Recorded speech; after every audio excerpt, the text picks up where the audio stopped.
여러분 안녕하십니까? 가장 빠른 종합뉴스 뉴스큐 시작합니다. 정부가 강제동원 해법으로 제3자 대비 변제, 그러니까 일본이 빠진 방안을 공식화하면서 논란이 일고 있습니다. 일본 언론들조차 피해자는 물론이고 국민 공감을 이끌어낼 수 있을지 불분명하다고 걱정하고 있는 분위기인데요. 오늘은 이 문제를 집중적으로 다루겠습니다. 김성태 전 회장의 귀국이 임박하면서 쌍방울 관련 수사가 탄력을 받을지도 관심입니다. 변호사비 대납 의혹 등 혐의점은 잠시 뒤 변호사와 짚기로 하고 속보부터 확인하겠습니다. 네, 김성태 전 회장 다음 주 초 국내로 들어올 예정입니다. 취재기자 바로 연결해 보겠습니다. 송재인 기자. 네, 사회일부입니다. 김 전 회장이 국내로 들어오는 시점 어느 정도 정해진 거죠? 네, 그렇습니다. 정확한 날짜는 아직 정해지지 않았지만 다음 주 초 국내로 들어올 것으로 보입니다.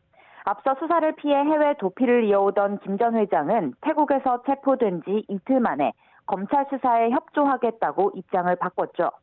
이에 따라 쌍방울 측은 어제 저녁 김 전 회장의 항공권 발급 절차를 신청하면서 이르면 내일 김 전 회장이 귀국할 거라고 밝혔습니다. 하지만 검찰은 서류 발급부터 국내 압송까지 전반의 과정을 조율하기 위해선 며칠이 더 걸릴 거라고 설명하고 있습니다.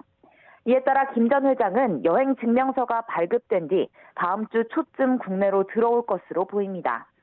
검찰도 이번 주말 수사관들을 미리 태국으로 보낼 예정입니다.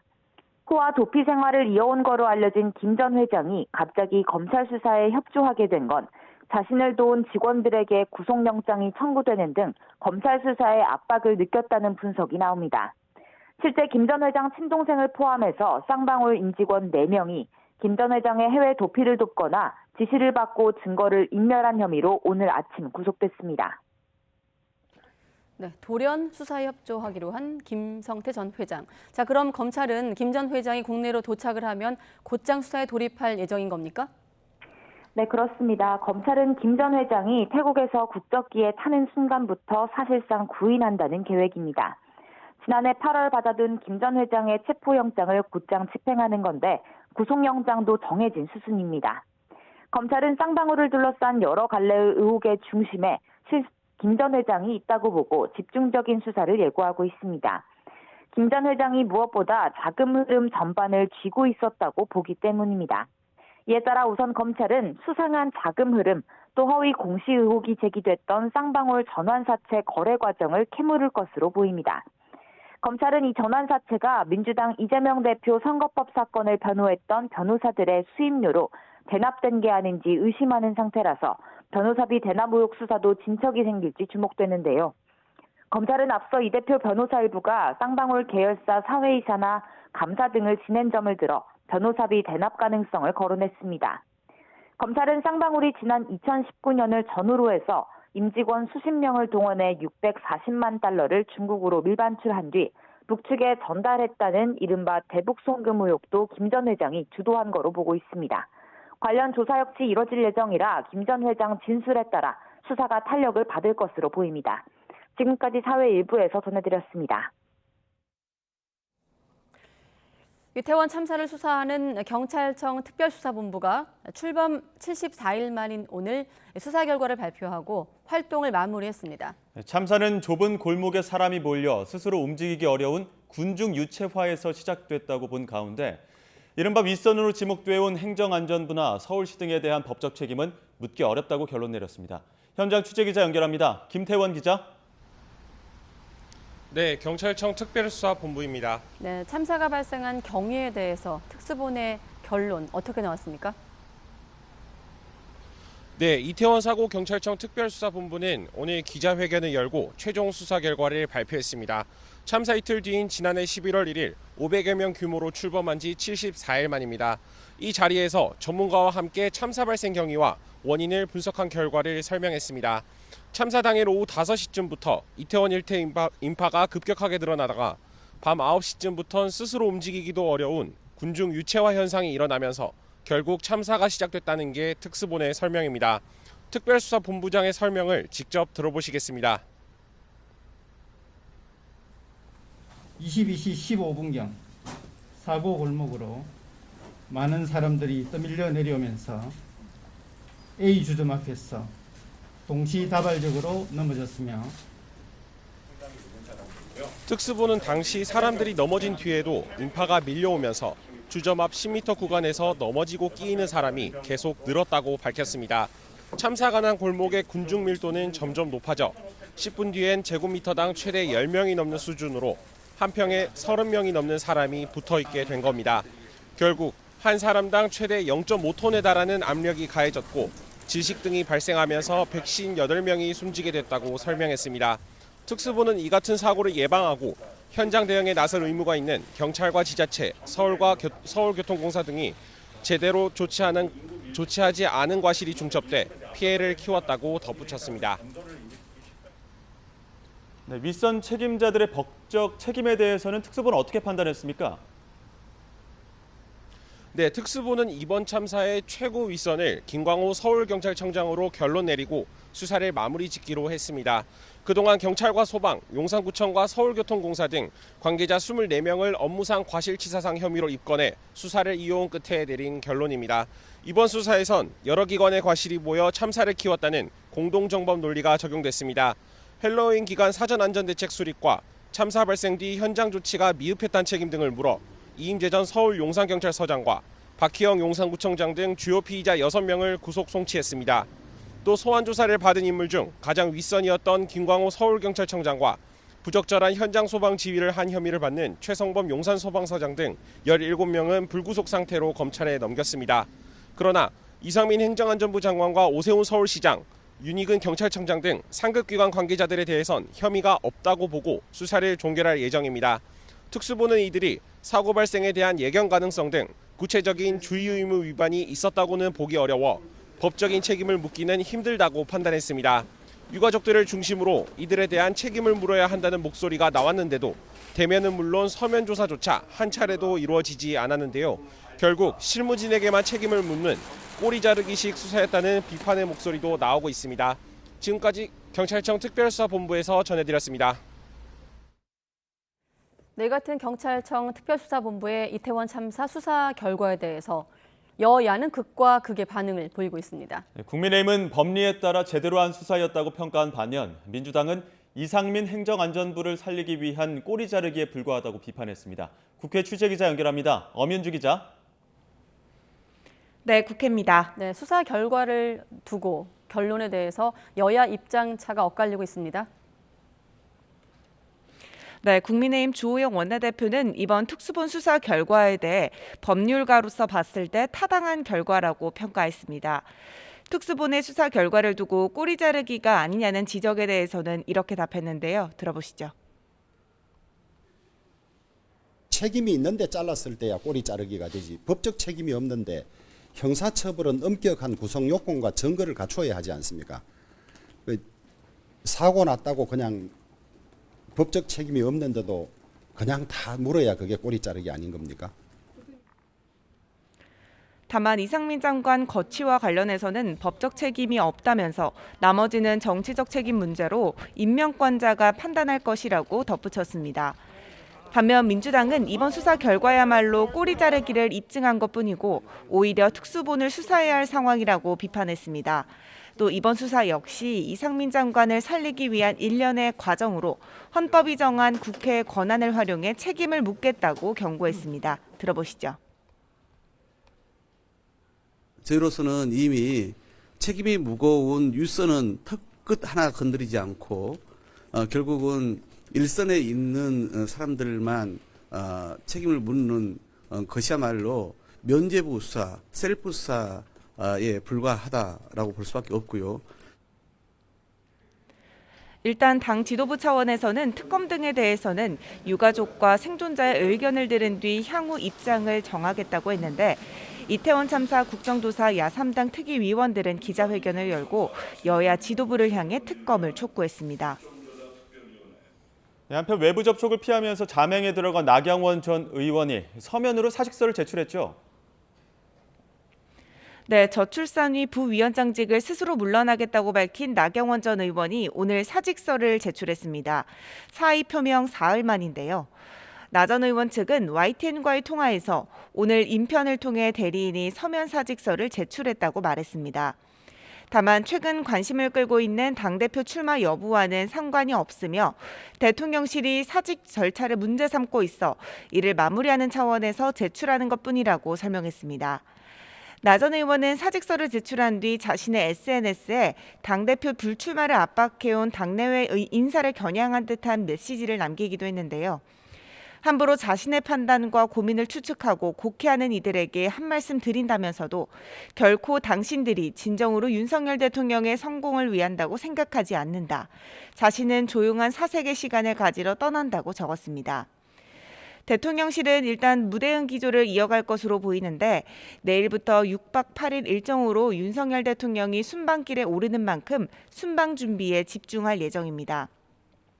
이런 가운데 이미 출사표를 던진 김기현 의원과 안철수 의원의 설전은 나날이 거칠어지고 있습니다. 안 의원이 김 의원을 향해 토착외구 세계관이라고 비판한 데 대해 김 의원이 터무니없는 프레임이라고 반박했는데요. 여기에 안 의원이 친윤 핵심 장제원 의원과 김기현 의원의 이른바 김장연대야말로 공천연대이자 일종의 공포정치라고 강하게 비판하는 등 신경전이 뜨거워지고 있습니다. 네, 그리고 민주당 이재명 대표의 어제 신년 기자회견에 대한 여진도 계속되고 있더라고요. 네, 먼저 더불어민주당은 이 대표의 신년 기자회견을 호평하는 동시에 이 대표에 대한 검찰 수사는 부당하다며 힘을 실어줬습니다. 이와 함께 범죄 피의자를 왜 대통령이 만나야 하냐는 여당 지도부 발언에 불쾌한 심정을 감추지 않았는데요. 들어보겠습니다.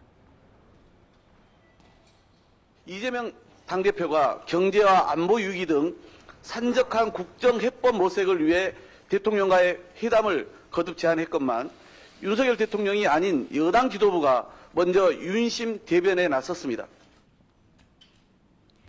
하지만 여전히 당내 비명계를 중심으로는 공감이나 울림을 느낄 수 없었고 당연히 안 될 줄 알았던 영수회담을 거듭 제안한 것 역시 무모했다는 목소리가 나오고 있습니다.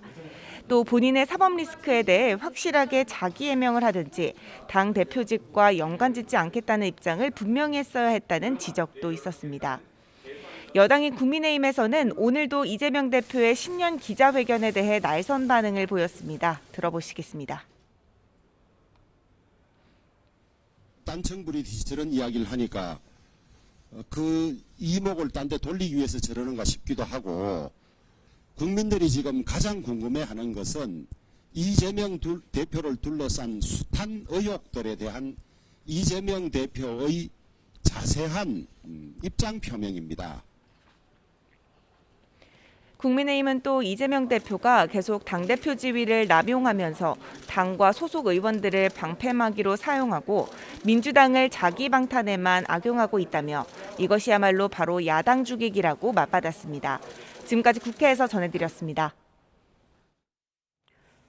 네, 그리고 윤석열 대통령은 경제 외교를 앞세운 새해 첫 순방지 아랍에미리트와 스위스로 내일 떠납니다. 100여 개 기업과 관련 단체 등도 경제 사절단으로 동행하는데 어느 정도 성과를 낼지 관심입니다. 박소정 기자입니다. 집권 2년차 윤석열 대통령의 새해 첫 순방은 경제에 초점이 맞춰져 있습니다. 우리나라 대통령으론 처음으로 국빈 방문하는 아랍에미리트에서는 방산 원전 분야의 수출 등 협력 강화가 키워드입니다. 윤 대통령 취임 이후 첫 경제 사절단이 함께 가는데 대기업 24곳, 중소 중견기업 69곳 등으로 이재용 삼성전자 회장과 정의선 현대차 회장 등 5대 그룹 총수도 동행합니다. 전통적 협력 분야 이외에 방위산업, ICT, 게임 콘텐츠, 스마트팜, 관광 서비스, 소비재 등 양국 간 경제 협력이 유망한 분야의 기업들도 다양하게 한 UAE 비즈니스 포럼에서는 양국 기업을 1대1로 연결해 실질적인 투자 유치 성과를 내겠다는 계획인데 양해각서 체결만 수십 건에 이를 것으로 전망됩니다. 스위스에서 핵심 일정은 다보스 포럼 특별 연설입니다. 국제협력 방안에 대한 한국의 역할이 주 의제인데 윤 대통령 연설이 국제사회의 경제적 측면으로 어떤 인상을 남길지 주목됩니다. 공급망 강화, 청정에너지 전환, 디지털 질서 구현을 위한 국제 협력과 연대의기를 제시하고 이를 위한 한국의 주도적 역할과 의지를 국제사회에 각인시킬 것입니다. 주요국 정상뿐 아니라 국제기구 대표, 기업인 등 수많은 리더가 모이는 민간주도 세계 경제 포럼인 다보스 포럼에서는 양자 또는 다자 회담은 잡히지 않았습니다. 연설 하루 전날 열리는 글로벌 CEO와의 오찬 간담회선 인텔, IBM, JP모건 등 유수의 글로벌 기업들과 한국의 투자 협력을 이야기할 것으로 보입니다. 순방마다 이슈가 됐던 언론 대응 문제가 이번엔 어떨지 시선이 쏠렸는데 대통령실은 윤 대통령이 국익을 위해 통큰 결단을 내렸다면서 MBC의 전용기 탑승을 허용했습니다. YTN 박소정입니다. 네, 유엔 사무총장이 핵 개발을 멈추고 대화 테이블로 돌아올 책임이 북한에 있다면서 대화 복귀를 강력히 촉구했습니다. 하지만 백악관 고위 당국자는 잇따른 도발을 이어가고 있는 북한이 외교에는 관심이 없어 보인다며 좌절감을 표시했습니다. 워싱턴 권준기 특파원의 보도입니다. 유엔 안보리 1월 의장국인 일본 하야시 외무상 주재로 열린 유엔 안보리 회의. 이 자리에서 유엔 사무총장은 북한의 핵 개발은 국제사회 긴장을 높이는 명백한 위험이라고 지적했습니다. 그러면서 대화에 복귀할 책임은 북한에 있다는 점을 분명히 했습니다. 미국이 성의를 보여야 북한이 대화에 응할 수 있다는 중국 측 주장을 반박한 겁니다. Onus is on the DPRK to comply with its international obligations and return to the negotiation table. 유엔 주재 미국 대사는 안보리에서 매번 북한을 감싸고 있는 중국과 러시아의 직격탄을 날리며 사무총장의 지적에 힘을 실었습니다. 도발을 일삼는 북한만큼이나 중국과 러시아 책임이 크다는 겁니다. China and Russia repeatedly stopped the Security Council from condemning the DPRK's unlawful actions in 2022. 워싱턴의 싱크탱크인 전략국제문제연구소 세미나에서도 한미 당국자는 북한이 계속 도발을 하고 있다면서 북한의 외교 무관심을 지적했습니다. 조태용 주미대사와 대담에 나선 커트 캠벨 백악관 국가안보회의 인도태평양 조정관은 북한이 대화에 나설 신호가 보이지 않고 있다고 거듭 강조했습니다. I think there is probably some frustration because many of the strategies that we have tried with respect to reaching out, providing opportunities for venues for engagement have generally been ignored. 특히 북한을 설득하기 위해 중국 도움도 요청했지만 효과를 거두지 못했다고 밝혔습니다. 조태용 주미대사는 정부의 담대한 구상을 언급하며 다른 나라와 달리 북한은 경제 발전의 미래를 선택할 수 있다며 조건 없는 대화에 나올 것을 거듭 촉구했습니다. 워싱턴에서 YTN 권윤기입니다. 통일부는 오는 17일로 예정된 북한 최고인민회의에서 김정은 국무위원장이 시정연설을 할 가능성에 대해 주시하고 있다고 밝혔습니다. 이효정 통일부 부대변인은 정례 브리핑에서 김 위원장은 지난 7차 최고인민회의에 참석해 시정연설을 한 바 있다며 이같이 말했습니다. 김 위원장은 지난해 9월 제7차 최고인민회의에선 시정연설을 통해 핵무력 법제화를 천명했습니다. 자해 시도 후 건강을 회복한 화천대유 대주주 김만배 씨가 오늘 재판에 출석한 가운데 무고한 주변 분들까지 곤란한 상황에 처하게 돼 괴로운 마음에 극단적인 선택을 했다고 말했습니다. 김 씨는 이어 지금은 감정을 추스르고 생각을 정리해 더 성실하게 사법 절차에 임하기로 마음먹었다면서 앞으로 재판에 성실하게 임하겠다고 밝혔습니다. 한국일보가 화천대유 대주주 김만배 씨와 1억 원의 돈 거래를 한 뉴스룸국 간부를 해고하기로 했습니다. 한국일보는 거래의 정상성이 불분명하고 이자도 통상적이지 않아 이 간부를 해고하기로 했다고 밝혔습니다. 중앙일보는 사과문을 통해 김만배 씨에게 8천만 원을 빌려준 뒤 7개월 만에 9천만 원을 돌려받고 1억 원을 빌린 간부가 그제 사표를 제출했고 이를 수리했다고 밝혔습니다. 앞서 한겨레는 김 씨로부터 9억 원의 돈 거래를 한 간부를 해고했습니다. 네, 경찰이 더불어민주당 임종성 의원의 건설사 법인카드 사용 의혹과 관련해 강제 수사에 착수했습니다.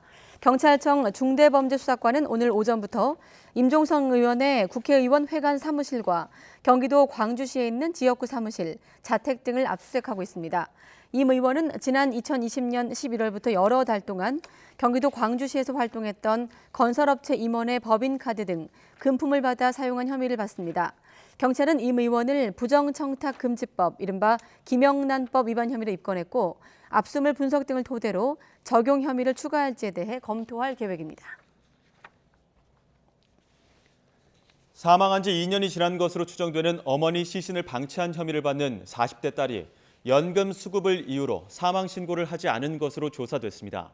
인천 남동경찰서는 기초연금과 국민연금 등이 나오지 않을까 봐 어머니 사망 신고를 하지 않았다는 딸 A씨 진술을 확보하고 추가 혐의를 검토하고 있습니다. 네, 쌍방울그룹 관련한 각종 비리 의혹이 열쇠를 주고 있는 김성태 전 회장. 앞서 속보로 확인한 대로 조만간 입국할 예정입니다. 네, 검찰이 김 전 회장의 신병을 확보하면 관련 수사가 급물살을 탈 것이란 전망입니다. 관련 내용 포함해 관심을 끈 사건 사고 김성수 변호사와 짚어보겠습니다. 어서 오십시오. 안녕하세요.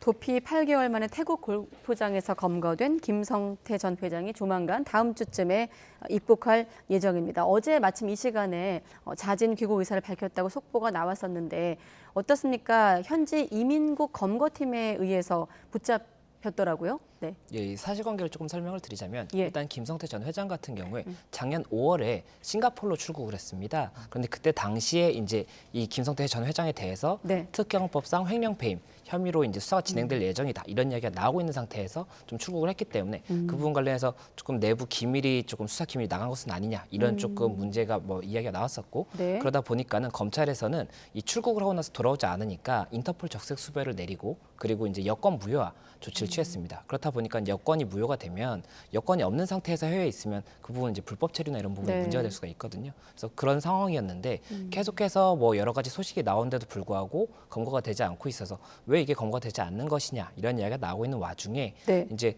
최근에 이 김성태 전 회장의 최측근 6명에 대해서 구속영장 청구가 9일날 됐거든요. 그리고 이제 그중에 4명이 이제 구속이 됐고요. 그리고 그러는 와중에 10일에 현재 이민국 검거팀, 그러니까 태국에서 지금 태국 골프장에서 검거가 됐는데 태국에 있는 이민국 검거팀에서 일단 불법 체류 혐의로 검거가 됐던 것이 아닌가 이렇게 지금 예상이 되고 있는 상황이어서 예. 그 부분 관련해서 이제 추가적으로 어떻게 될 것인가가 예상이 여러 가지가 됐었죠. 그렇게 말씀드릴 수 있을 것 같습니다. 그 체포 직후에는 불법 체류 아니다 하면서 송환 거부했었는데 어제 재판에서는 불법 체류 인정하고 자진해서 귀국하겠다 이런 의사를 밝혔습니다. 이렇게 심경의 변화를 가져온 배경에는 추정할 수밖에 없습니다만 어떤 내용을 추정해 볼 수 있을까요? 예, 이게 검거 당시에는 일단 송환 거부를 좀 소송을 제기할 것처럼 이야기를 했다라는 그런 좀 소식이 있더라고요. 예. 그러면 송환 거부 소송을 하게 되면 이게 이 사람이 적법하게 뭐 체류를 하고 있었던 건지 여부를 판단을 해야 되기 때문에 만약에 송환이 된다고 하더라도 수개월 이상이 걸릴 수가 있어요. 태국 정부를 상대로 하는 소송인 예, 거죠? 맞습니다. 예. 그리고 그 과정에서 이게 쌍방울의 지금 금고지기로 좀 알려졌던 김본 부장이라는 사람이 12월에 작년 12월에 검거가 됐었는데 예. 지금 김본 부장 같은 경우에도 송환 거부 소송을 제기를 해서 지금 한 달여 이상 지금 태국에 아직 있는 상태였거든요. 그렇다 보니까는 김 전 회장도 이렇게 좀 진행을 하면서 시간을 끌 것이 아니냐라는 이야기가 나오는 상태였는데 어제 말씀을 주셨던 것처럼 돌연 이제 귀국을 하겠다 이렇게 이야기가 나오다 보니까는 어떠한 이유로 이 심경의 변화가 있었는지에 대해서 여러 가지 추측이 나오고 있는 상황이고 뭐 법조계에서는 지금 일단 김 전 회장이 사건이 굉장히 여러 가지가 지금 있습니다. 예. 그리고 그런 사건들을 진행을 함에 있어서 수사에 너무 협조를 하지 않는다고 본다면 네. 당연히 처벌의 뭐 수위를 결정함에 있어서도 그렇고 그리고 구속영장 청구를 뭐 받았을 때 판사분이 이제 이 구속영장을 결정을 할 때 있어서도 아 이게 좀 수사에 너무 협조적이지 않고 이러면 증거인멸이나 이런 가능성이 높다고 볼 수가 있잖아요. 예. 네. 그런 부분들에 대해서 좀 분리할 수가 있기 때문에 그런 부분의 실익을 좀 검토한 것이 아닌가 이런 이야기가 나올 수 있는 것 같습니다. 애초에 어제 속보 나왔을 때는 어제 기준으로 내일이나 모레쯤 들어올 거다 했다가 지금 좀 시간이 여권 발급 이런 문제 때문에 좀 절차가 걸리는 것으로 알고 있습니다. 다음 주쯤에 이제 들어올 예정인데 자 귀국을 하게 되면 담당 검찰인 수원지검으로 곧바로 이동할 예정인데 자 저희가 김 전 회장이 받는 혐의를 좀 요약해 봤는데 이 김성태 전 회장 관련한 혐의 중에서 김성태 전 회장 입장에서 가장 좀 큰 혐의는 어떤 겁니까?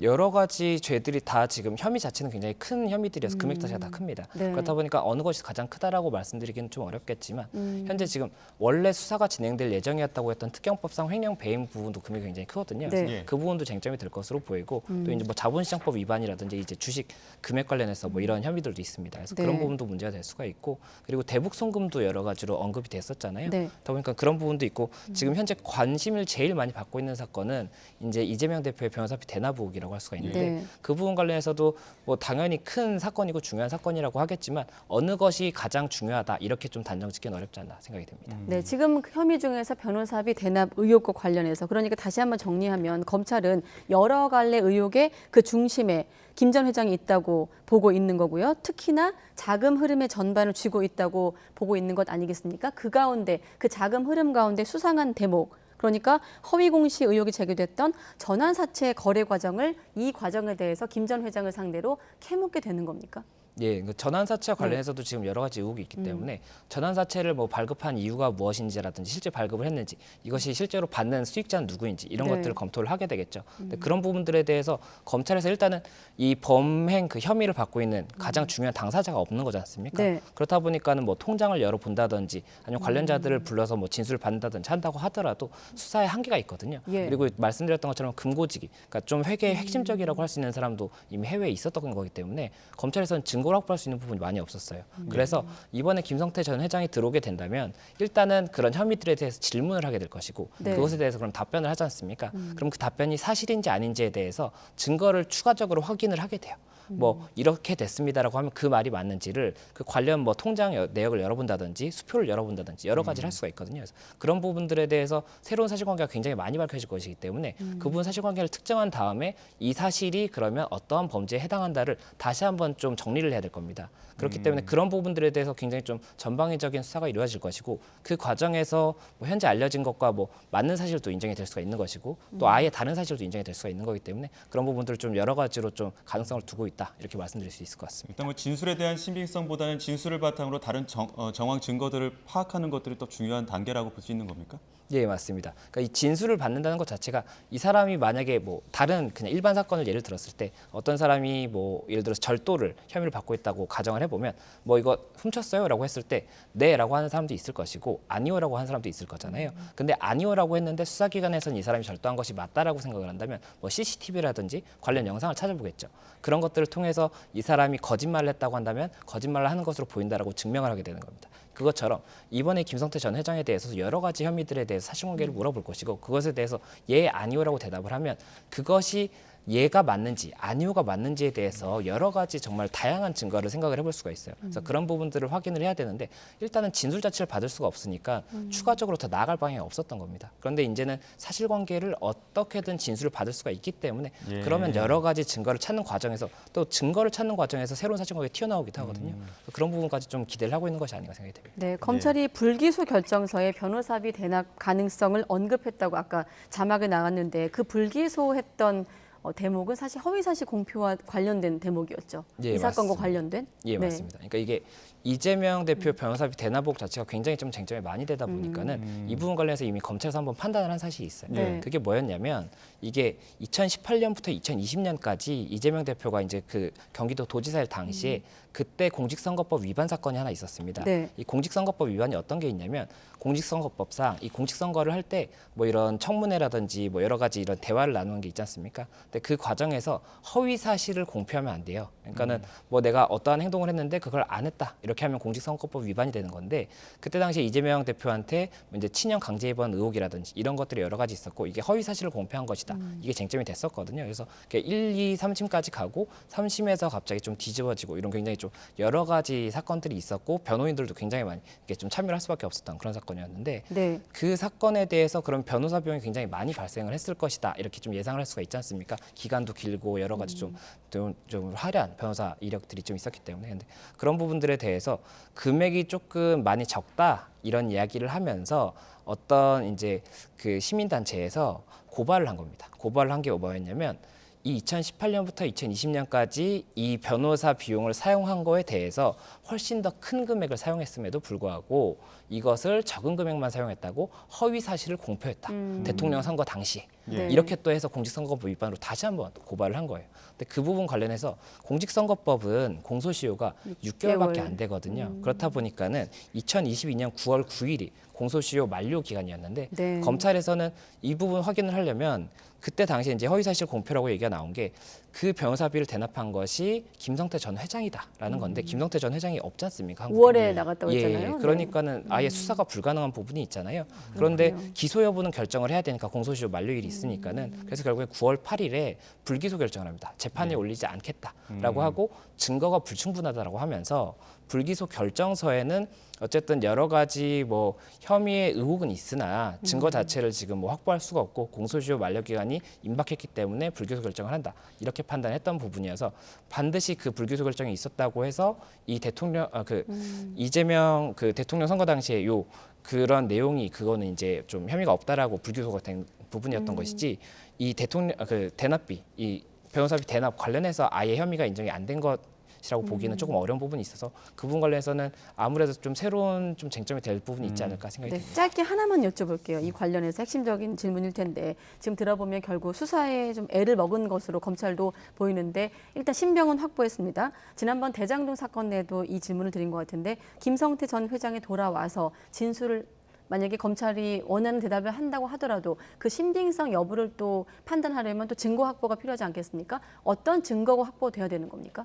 여러 가지 혐의가 있고 여러 가지 혐의에 대해서 당연히 여러 가지 증거가 필요하겠죠. 그래서 뭐 가장 기본적으로는 돈의 흐름이라든지 이런 좀 숨길 수 없는 부분들이 있습니다. 네. 그런 것들을 많이 열어보겠죠. 그리고 핸드폰 같은 것을 이제 열어보고 포렌식을 한다든지 이런 것들을 할 수가 있는데 이번 같은 경우에는 김성태 전 회장이 핸드폰을 지금 예전에 사용하던 것을 그대로 갖고 있을 가능성이 높지가 않거든요. 그러다 보니까 그런 부분들에 대해서는 검찰에서 기대가 조금은 적을 수밖에 없을 것이고 그리고 뭐 추가적으로 어떠한 사람이 여기에 뭐 이때 사실관계 관련이 있었다라고 한다면 그 사람도 좀 불러서 뭐 참고인 조사를 한다든지 네. 이렇게 또 진행이 될 수가 있기 때문에 여러 가지 그런 부분들의 가능성이 굉장히 좀 광범위하게 열려 있다 이렇게 설명드릴 수 있을 것 딸은 같습니다. 다음 주 초에 돌아오면 그 이후 수사를 또 지켜봐야 되겠네요. 맞습니다. 네. 예. 그리고 어제 큰 주목받은 대법원 판결이 또 있습니다. 제주 변호사 피살 사건 공범으로 지목됐던 인물이 그 살인 혐의를 인정할 수 없다 이 판단이 내린 그 대법원 판결이 있었는데 이거 정확한 좀 정황부터 한번 짚어볼까요? 예, 이게 조금 굉장히 좀 충격적인 사건이었는데 예. 1999년 11월에 제주도에서 이제 이모 변호사가 차량에서 숨진 채 발견이 됩니다. 그런데 이 숨진 사유가 괴한한테 습격을 받은 것으로 보이는 그런 예. 정황이 있다 보니까 그렇다면 누구에게 피습을 당한 것으로 보이는데 그 공격을 한 살인을 한 사람을 찾을 수가 없는 거죠. 그렇다 보니까는 장기 미제로 분류가 됐습니다. 예. 그래서 굉장히 좀 많은 관심을 받았던 사건인데 이게 2020년 6월에 한 남성이 제보를 합니다. 그 SBS 그것이 알고 싶다 제보를 예. 하면서 기억이 내가 나요. 네. 예, 그 사건에 그 좀 관련자인데 이 부분 관련해서 인터뷰를 하고 싶다 이렇게 이야기를 했고 그래서 이제 이 제작팀에서 확인을 하는 결과 이게 이 남성이 이 범행에 있어서 공범이라고 보이는 정황이 발견이 됐던 거죠. 그렇다 보니까는 이 부분 검찰에서 이제 수사가 진행이 됐고 이 당시에 공소시효의 계산 때문에 그리고 이 남성은 자신이 이제 인터뷰를 한다고 했을 때는 자신이 이제 살인죄라든지 이런 게 공소시효가 만료가 됐다고 생각을 했는데 예. 공소시효가 형사소송법에 253조에 보면 이게 해외에 출국해 있는 경우에 그러니까 범민 도피 그러니까 범죄를 도피하기 위해서 해외에 출국해 있는 경우에는 공소시효가 중지가 되거든요. 예. 근데 중지가 돼 있는 상태에서 2015년 7월 30일에 태완이법이 시행이 되면서 살인죄에 대한 공소시효가 만료가 돼 없어져 버려요. 예. 그러다 보니까는 공소시효가 없어졌으니까 이 남성은 공소시효가 살아있는 상황이었는데 살인죄라고 만약에 본다면 네. 그런데 그럼에도 불구하고 공소시효가 완료됐다고 생각해서 인터뷰를 했다 보니까는 재판에 넘겨졌고 그래서 또 한 번 다시 관심을 받았던 그런 사건이었습니다. 자, 그러니까 1심에서 무죄, 2심에서 징역 12년, 그러니까 유죄, 다시 대법에서 무죄 취지로 파기 환송을 했습니다. 아까 변호사님이 장기 미제 사건이라고 언급하셨는데 이렇게 되면 다시 원점으로 되는 거 아닌가요? 네, 이게 사건이? 결국에는 지금 파기환송심 이제 파기환송을 다시 했기 때문에 파기환송심에서 다시 한번 판단을 해야 되는데 거기서 만약에 무죄가 이제 선고가 된다고 하면 결국에는 다시 한번 장기미제가 되는 거죠. 결국에 네. 범인을 알 수 없는 사건이 되기 때문에 그 부분에 대해서 아무래도 조금 검찰에서는 이 파기환송심에서 어떠한 승부를 다시 한번 봐야 된다는 생각을 할 수밖에 없는 상황이고 결국 대법원에서 이 판단을 함에 있어서 이 사실관계를 그 정황 그 진술과 관련해서 정황을 인정할 수 없다라고 보는 그런 좀 사실관계가 있었거든요. 네. 그래서 그 부분 대법원 판단에 대해서 좀 뒤집을 수 있는 다른 증거가 있는지를 검찰에서는 좀 찾아볼 수밖에 없는 그런 상황이 아닌가 자, 싶습니다. 그런데 2020년도에 그 시사 프로그램을 보신 분들도 그렇고 지금 오늘 결과도 그렇고 이번 결과도 그렇고 방송에서 이를테면 범행을 자백한 건데 다시 미궁 속에 빠진 거거든요. 그런 부분들에 대해서는 재판부가 어떻게 판단을 한 겁니까? 예, 이게 그러니까 1심, 2심, 3심이 이제 좀 달랐지 않습니까? 네. 1심에서는 이제 무죄가 선고가 됐었고 그때 당시에는 이제 뭐 진술이나 이런 것들이 있지만 그 부분이 이게 그리고 이 남성이 인터뷰한 남성이 본인이 실제로 자기가 그 현장에서 어떠한 뭐 흉기로 공격을 했다든지 이런 게 아니라 본인은 어떠한 뭐 조직단의 이제 두목한테서 좀 이렇게 얘기를 듣고 이렇게 좀 혼내줘라라고 얘기를 듣고 그래서 자기가 또 아는 친구한테 혼내주자라고 얘기를 했는데 네. 이 사람이 혼만 내주려고 갔다가 살인까지 했다라는 취지로 얘기를 했어요. 네. 그렇다 보면 살인죄를 저질렀다고 하더라도 현장에 없는 사람에게까지도 공범으로서의 책임을 물을 수 있는지가 쟁점이 될 수가 있는데 이 부분 법리적인 부분이 굉장히 어려울 수가 있어요. 현장에 있었다고 하고 같이 어떠한 행위를 했다고 한다면 당연히 공범이 되는 것인데 이게 이야기만 했다고 해서 살인죄 공범이 될 수 있느냐가 쟁점이거든요. 그렇다 보니까 1심에서는 그 부분이 무죄가 나왔던 것으로 지금 알려져 있고 항소심에서는 그럼에도 불구하고 이런 기능적 행위 지배라는 조금 법률적인 용어가 있는데 그 부분이 있었다라고 봐서 살인죄가 인정이 됩니다. 그랬다가 이제 그 3심 대법원에서는 이런 부분 관련해서 일단은 진술 자체가 이 남성은 뭐 집에서 이 두목에게 뭐 이런 좀 지시를 받았다라고 하는데 그때 당시 이 두목은 그 교도소에 있었다고 해요. 그렇다 보니까 사실관계가 좀 다르지 않습니까? 그리고 이 범행을 했다는 남성이 이 범행을 저지른 다음에 서울로 도망갔다라고 이야기를 했다고 하는데 손 씨가 도망갔다라고 했는데 이 손 씨가 제주도에 그 이후에도 있었던 정황이 좀 나타나는 거예요. 그렇다 보니까 이 사람의 진술이 정확한 진실인지를 알 수가 없기 때문에 그런 진실인지도 알 수 없는 이 진술만 가지고 유죄를 선고하기엔 좀 부담을 가졌다 이렇게 좀 볼 수가 있는 것 같고 그래서 말씀드렸던 것처럼 이제 파기환송이 되면은 다시 한번 검찰에서는 이 남성의 유무죄를 다투게 되는데 네. 지금 대법원에서 이렇게 언급했던 이런 사실관계에 대해서 반박할 수 있는 증거가 있어야겠죠. 그게 추가로. 없다라고 한다면, 그게 없다라고 한다면 당연히 대법원에서의 무죄 취지의 환송 판결이기 때문에 무죄가 선고될 가능성이 높아서 그 부분 준비가 되지 않을까 생각이 됩니다. 어제 대법원 판결 하나 더 짚어보겠습니다. 네, 시간이 많지는 않습니다. 제주에서 지금 오픈카로 음주운전하다 교통사고를 내서 연인을 숨지게 한 혐의의 30대 남성. 지금 저희도 보도하면서 가장 많이 얘기했던 게 안전벨트 안 맸네 하면서 속도를 냈단 말이죠. 네. 이 사건이었는데 이거 사건 좀 정확하게 또 경위도 짚어볼까요? 예, 이게 이제 2019년 11월에 있었던 일인데 제주도에서 이제 오픈카를 렌트한 이 남녀 커플이 좀 운행을 하다가 남성이 술에 취한 상태에서 운행을 했는데 사고가 나면서 여성이 사망을 했어요. 그런데 그 말씀하셨던 것처럼 안전벨트 안 맸네라는 이런 녹음이 있었기 때문에 고의로 남성이 살해했다라고 해서 살인죄로 일단은 그 수사기관에서 봤던 겁니다. 그런데 대법원에서는 이 부분 관련해서 결국에는 살인의 고의까지는 인정되기가 어렵고 다만 이제 음주운전 상태에서 사람이 사망에 이르렀기 때문에 위험운전 치사로 그러면 이제 처벌이 될 수가 있거든요. 그래서 위험운전 치사로 그게 이제 좀 판결이 났다 이렇게 말씀드릴 수 있는 소식이었습니다. 네, 알겠습니다. 김성태 전 회장 관련 사건과 함께 또 여타 다른 주요 사건들을 짧게만 짚어봤습니다. 네, 김성수 변호사와 함께했습니다. 고맙습니다. 네, 고맙습니다.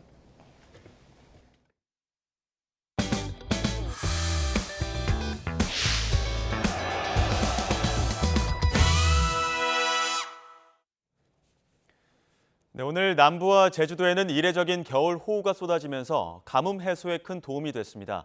주말인 내일은 전국에 다시 눈비가 내릴 전망인데 영동 지방에는 70cm 이상의 폭설이 예고돼 철저한 대비가 필요합니다. 취재기자 연결해 자세한 내용 알아보겠습니다. 정혜윤 기자. 네, 문화 세워가고입니다. 네, 제주도와 남부 지방에는 마치 한여름 같은 호우가 쏟아졌는데 가뭄 해소에는 큰 도움이 될 것 같다고요? 네, 그렇습니다. 오늘 제주도와 남부 곳곳에 겨울비치고 많은 비가 집중돼 가뭄 해갈에 큰 도움이 됐습니다. 오늘 하루만 제주 산간 삼각봉에 최고 300mm 이상의 큰 비가 내렸고 거제 121, 부산 기장에도 93mm의 많은 비가 기록됐습니다. 그 밖에 내륙에도 50mm 안팎의 비가 내리는 등 겨울비치고는 이례적으로 많은 비가 내렸는데요. 이로 인해 부산과 남해, 광양 등 남부 곳곳의 일 강수량이 1월 중순 기준 역대 1위를 기록한 상태입니다. 극심한 가뭄으로 100mm 이상의 강수가 부족했던 남부지방은 이번 비로 건조함이 크게 해소된 셈입니다. 네, 내일부터는 전국에 또 비나 눈 예보가 나왔는데 특히 영동 지방의 폭설 피해가 우려된다고요? 네, 그렇습니다. 주말에는 또 다른 저기압이 유입되면서 전국에 비나 눈이 내릴 것으로 보입니다. 북쪽에 찬 공기가 유입되는 데다 남쪽에 따뜻한 공기와 만나면서 중부지방을 중심으로 눈구름이 발달할 가능성이 있기 때문인데요. 특히 강한 동풍이 유입되는 영동지방에는 주말부터 폭설이 예상되는데 이 지역은 다음 주 월요일까지 최고 70cm 이상의 많은 눈이 내려 쌓일 전망입니다. 그 밖에 경기 동부에 최고 7cm, 서울 등 그 밖의 수도권에도 1에서 3cm의 눈이 예상됩니다. 기상청은 영동지방에 다음 주 월요일까지 많은 눈이 내리면서 시설물 붕괴와 교통사고, 고립 등 피해가 우려된다며 철저히 대비해달라고 당부했습니다. 지금까지 문화생활과학부에서 YTN 정혜윤입니다. 코로나19 신규 환자가 3만 명대를 기록하며 감소세를 이어갔습니다. 지난해 추석에 이어 올 설도 거리두기 없는 명절 연휴가 유지되고 고속도로 휴게소에서 무료로 PCR 검사를 받을 수 있습니다. 취재기자 연결합니다. 최명신 기자. 네, 최명신입니다. 네, 감소세가 이어지고 있는 것 같은데 확진자 규모 자세히 전해주시죠. 네, 오늘 0시 기준 코로나19 신규 환자는 3만 9천여 명으로 어제보다 4천 명 정도 적습니다. 일주일 전보다는 17,000여 명, 2주 전보다는 2만 5천 명 정도 적어 뚜렷한 감소세를 이어갔습니다. 금요일 기준으로도 지난해 10월 28일 이후 11주 만에 가장 적은 숫자입니다. 해외 유입 사례는 137명으로 이 가운데 61%인 84명이 중국에서 온 입국자들입니다. 인천공항 도착 즉시 PCR 검사를 받는 중국발 단기 체류 외국인 양성률은 12.7%로 전날과 비슷합니다. 위중증 환자는 511명, 코로나19 관련 사망자는 51명 발생했습니다. 설 명절이 일주일 앞으로 다가왔는데요. 정부는 올해 설도 지난해 추석에 이어 거리두기 없는 명절을 유지하기로 했습니다. 이에 따라 요양시설 입소자에 대한 접촉 대면 면회가 허용되고요. 고속도로 휴게소 안에서 음식을 먹는 것도 가능해집니다. 또 보건소 선별진료소와 임시 선별검사소도 정상적으로 운영됩니다. 특히 21일에서 24일 사이 안성휴게소와 이천휴게소 등 전국 6개 고속도로 휴게실에서 누구나 무료로 PCR 검사를 받을 수 있습니다. 정부는 중국, 홍콩, 마카오 발리 입국자에 대한 방역 조치도 연휴 기간 차질 없이 유지하겠다고 밝혔습니다. 정부는 또 실내 마스크 해제 논의를 다음 주 전문가 의견 수렴 등을 통해 논의하기로 했습니다. 이런 가운데 우리 국민 98.6%가 코로나19 항체를 보유한 것으로 조사됐습니다. 방역당국은 지난해 12월 코로나19 항체 양성률 2차 조사를 벌인 결과 1차 조사 때와 비슷한 98.6%의 항체 양성률을 기록했다고 밝혔습니다. 특히 자연감염 항체 양성률은 70%로 1차 조사 때보다 12.8%포인트 증가했습니다. 당국은 전체 항체 양성률이 높다는 것이 각 개인의 바이러스에 대한 방어력이 높다는 것을 의미하는 것은 아니며 백신 접종과 감염 후 생성된 항체 역가가 3개월 시점부터 감소하는 것이 확인됐다고 설명했습니다. 당국은 그런 만큼 60대 이상 고령층의 경우 위중증 예방을 위해 백신 추가 접종이 여전히 필요하다고 강조했습니다. 지금까지 사회부에서 YTN 최명신입니다. 새해 들어 독감 의심 환자 발생이 감소세로 돌아섰습니다. 질병관리청은 지난주 외래 환자 1,000명당 독감 의심 환자 수가 52.5명으로 직전주보다 13.5% 줄었다고 밝혔습니다. 앞서 독감 의심 환자는 지난해 10월 중순부터 연말까지 한 번도 줄지 않았습니다. 그동안 코로나19로 중국 방문길이 막혀 있다가 비자까지 만료된 중소기업들은 중국의 단기 비자 발급 중단 조치에 발을 동동 구르고 있습니다. 정부는 긴급 대책회의를 열어 피해를 집계하고 수출 지원 기관들이 중국 현지에서 우리 기업들의 지사 역할을 대신 수행해 주기로 했습니다. 이승윤 기자가 현장에 다녀왔습니다. 중국에서 철강제를 수입하는 중소기업. 그동안 중국 현지를 방문할 수 없어 답답했는데 중국 정부가 단기 비자 발급을 중단해버려 앞길이 막막합니다. 기존 비자가 만료됐기 때문입니다. 보통 보면 2, 3년을 안 가다 보니까 비자가 죽은 사람이 많아요. 네. 그래서 비자 발급을 받으려고 하니까 비자가 안 나오니까 이런 데 출장 계획을 못 잡으니까 신규 비즈니스나 사업을 좀 확인하러 중국 공장도 가야 되는데 못 가는 게 저희도 지금 몇 번 가려고 하다가 산업통상자원부는 중국의 단기 비자와 경유 비자 발급 중단과 관련해 수출 지원기관 주요 업종협회가 참여하는 긴급 대책 회의를 개최했습니다. 정부는 엄중한 인식하에 전반적인 수출 상황과 지원 전략을 면밀히 점검해 나가겠습니다.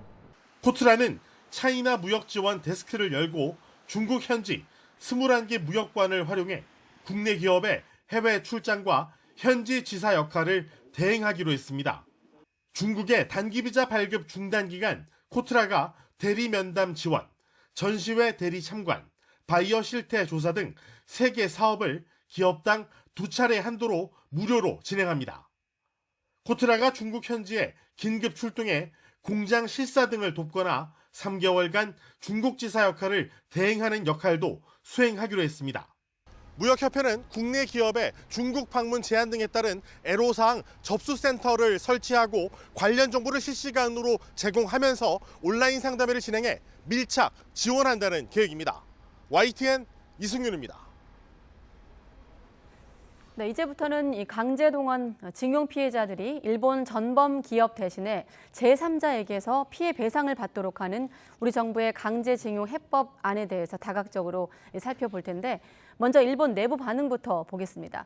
공식적인 언급은 아직까지 없는 상황이지만 정부 내부에서 현실적이다라는 평가가 나오고 있는 것으로 전해지고 있습니다. 먼저 김세호 기자입니다. 우리 정부는 일본 전범 기업 대신 별도 재단을 통해 배상금을 강제징용 피해자들에게 주도록 한다는 이른바 대위 변제를 처음 공식화했습니다. 법적 측면에서 볼 때 민사 사건으로서 채권 채무 이행의 관점에서 이 판결금은 법정 채권으로 피고인 일본 기업 대신 제3자가 변제 가능하다는 점이 검토되었습니다. 일본 정부는 우리 정부안에 대해 공식적인 언급은 피하고 있습니다.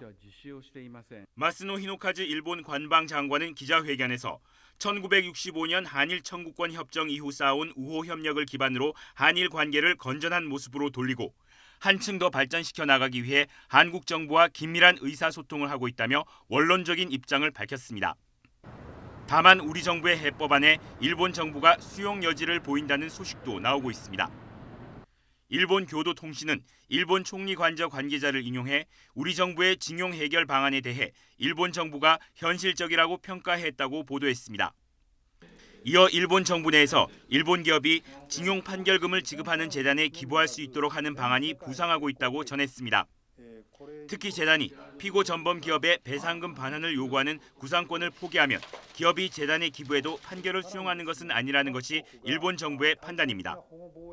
다만 기부 기업에 일본 제철 등 전범 기업이 포함되는지는 분명치 않습니다. 이 때문에 우리 정부의 해법안에 대해 실제 논의가 진행되면 재단의 구상권 여부와 참여 기업의 범위가 쟁점이 될 전망입니다. 하지만 해법안 자체가 일본 전범 기업의 직접적인 사죄와 배상이 아닌 만큼 피해자 단체와 국내 여론의 거센 반발은 불가피해 보입니다.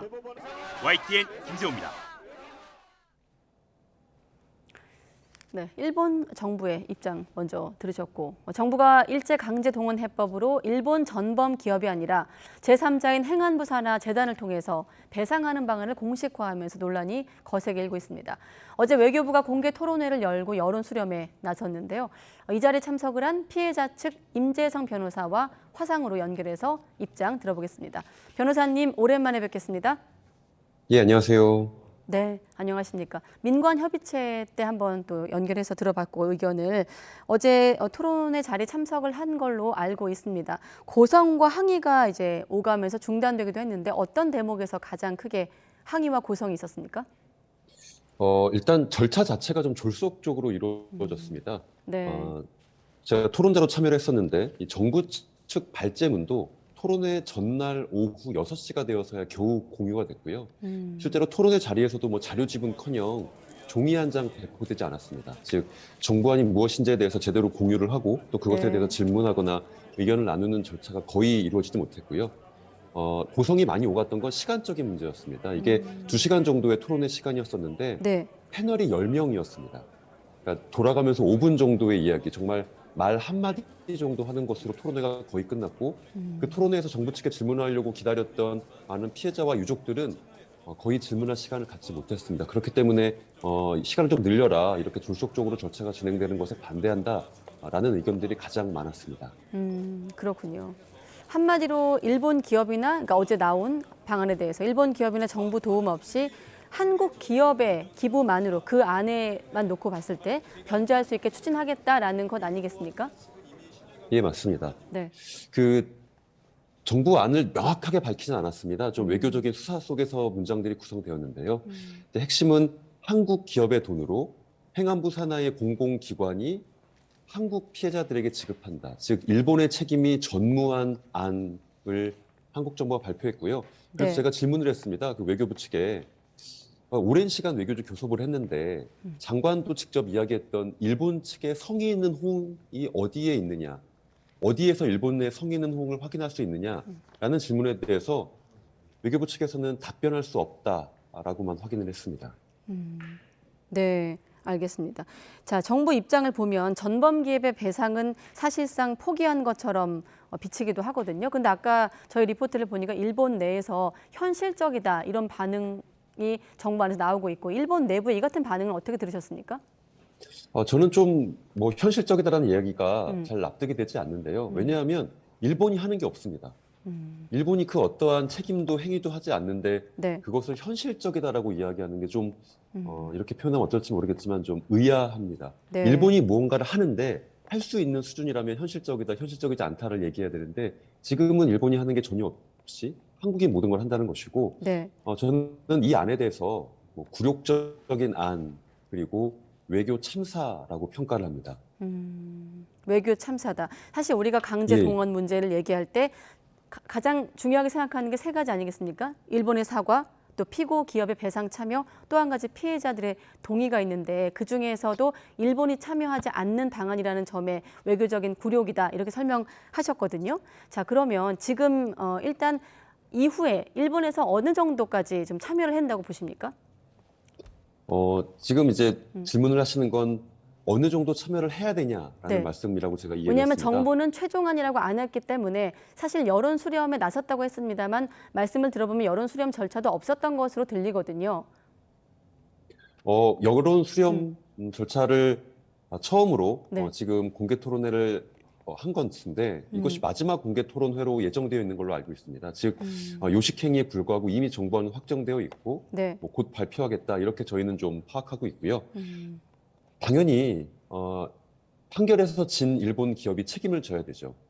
근데 일본 정부가 그렇게 그 일본 기업의 책임에 대해서 강경한 입장이라면 네. 최소한 이 문제에 대해서 사과하고 일본 측의 책임이 어느 정도까지 질 수 있는지에 대해서 이야기를 해야 됩니다. 근데 지금은 일본 기업의 사과도 일본 기업의 배상도 또 일본 정부 측의 그 어떠한 외교적인 호응도 없는 상황입니다. 당연히 이건 받아들일 수 없고요. 네. 일본 기업의 사과와 책임이라는 저희의 요구를 계속 뭐 원론적이지만 또 지켜나갈 수밖에 없는 상황입니다. 네, 사실 2018년도에 대법원 내에서 전범 기업들이 피해자들한테 배상금을 지급하라고 판결을 했고 하지만 해당 기업들이 이 배상 협의에 응하지 않고 있는 상황에서 정부가 물론 최종안이라고 하지 않았습니다만 어제 그런 안을 공식화한 상황이거든요. 한국 선 동참 이후 이제 일본이 좀 참여하는 방안으로 나온 건데 그럼 어떻습니까? 지금 피해자 의견이 반영되는 좀 어떤 여지가 있다면 어떤 단계가 좀 앞으로 더 추가된다고 보십니까? 저희가 토론회에서 두 가지 요구를 했습니다. 네. 첫 번째로는 이 토론회로 끝이 되어서는 안 된다. 즉 지속적으로 정부 안이 과연 정당한 안인지 이것을 네. 우리가 수용할 수 있는지 이것이 외교적으로 합당한 방식의 교섭이었는지에 대해서 먼저 정부안을 확정해서 발표하지 말고 이러한 절차들을 계속 지속적으로 가지고 가라라는 것들을 첫 번째로 요구했고요. 네. 두 번째로 외교적 협상에서 얻어낸 것이 없다면 정부가 빠져야 됩니다. 정부가 무리하게 외교적 협상, 그러니까 중재의 노력을 했던 건데 그 네. 중재의 노력에서 성과를 내지 못했다면 정부가 빠지고 이 판결의 원고와 피고 사이에서 이루어졌던 강제 집행이 그냥 그대로 이루어지도록 내비둬야죠. 하지만 지금 정부는 강제 집행은 강제 집행대로 멈추도록 법원에 의견서를 제출하고 뿐만 아니라 외교적 협상에서도 특별하게 얻어낸 게 없는 상황에서도 네. 피해자들에게 일방적으로 채권을 소멸시키는 절차를 진행하고 있습니다. 그래서 그 두 가지 요구를 했습니다. 네, 아까 그 일본 현지 반응 중에서 재단이 구상권을 포기할 경우 일본 안에서도 기부 형식으로 일본 기업이 참여하는 방안이 부상하고 있지만 그 기부 기업에 전범 기업이 포함되는지는 불투명하다라고 했거든요. 만약에 그 기부 기업에 전범 기업이 포함된다면 어떻게 보십니까? 뭐 가정입니다만. 예, 외교부 측에서도 그 부분에 대해서 제가 뭐 비공식적으로 네. 들은 얘기는 가능성이 없다라는 겁니다. 당연히 전범 기업이 포함된다면 저희로서는 환영할 만한 일입니다. 하지만 예, 그럴 가능성이 없다라는 것들을 저희가 확인하고 있습니다. 즉 일본 측에서 전범 기업이 이런 뭐 외교적 협상 정도의 수준에서는 참여할 가능성이 없다라는 건 뭐 한국 네. 측에서도 예, 확인한 사실입니다. 네, 대법원 어떤 판결이 나온 이렇게 질문드릴게요. 대법원 판결을 무력화시키면서까지 이렇게 정부가 외교부가 만약에 밀어붙인다는 측면에서 질문드리면 왜 그렇다고 보십니까? 지금 정부는 네. 한일 관계 개선, 한일 관계 회복이라는 것을 자신의 뭐 정책적 목표 또 하나의 뭐 정치적인 성과라고 생각하고 있는 것 같습니다. 그리고 네. 그 정치적 목표와 정치적인 성과에 있어서 강제동원 피해자들이 걸림돌이 된다라고 평가하는 것 같습니다. 뭐 이런 표현이 좀 심할 수도 있지만 네. 그 걸림돌을 제거하는 과정으로서 채권을 일방적으로 소멸시키는 방식을 검토하고 있는 것 이상일까라는 좀 의문이 있습니다. 네, 알겠습니다. 피해자 측 임재성 변호사와 화상으로 연결해서 입장 들어봤는데 또 이어서 호사카 유지 교수와도 관련 얘기 이어갈 예정입니다. 함께 또 지켜봐 주시죠. 예, 감사합니다. 네, 오늘 말씀 고맙습니다. 임재성 변호사였습니다. 네, 이번에 호사과 유지 교수와 또 이 문제를 이어서 분석해 보겠습니다. 네, 교수님 안녕하십니까? 네, 안녕하십니까? 네. 자, 이번 배상안에 대해서 일본에서는 아까 들으셨다시피 공식적인 언급을 삼가고 있는 상황이고 전반적인 좀 큰 틀에서 어떻게 보셨습니까? 예, 일본하고 한국은 일단 큰 틀에서는 네. 합의를 했다. 벌써 그렇게 보이는데요. 그러나 일본은 아직은 상황을 좀 보고 있다. 그렇게 말할 수가 있습니다. 네. 일본의 그 뉴스 보도를 보면요, 혹시나 한국 쪽에서 일본 기업의 참여를 계속 주장하거나 네. 혹은 새로운 사과를 요구하거나 하면 네. 이번에 안을 받아들이지 않겠다. 이러한 입장이 그 일본 정부의 입장인 것 같습니다. 예. 네, 그러나 65년도에 다 이 문제는 일본은 끝났다고 이야기를 하지 않습니까? 네.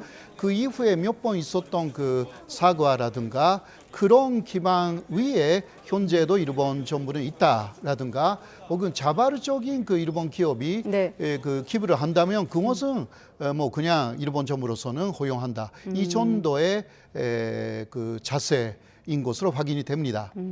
그렇군요. 자, 그러면 결국 채무자는 일본 전범 기업이고요. 채권자는 강제징용 피해자인데 피해자 동의 없이 이런 방안이 나온 거거든요. 그렇죠. 자, 이렇게 한번 질문 드릴게요. 제3자인 재단이 배상금을 대신 주는 게 법적으로는 가능한 건가요?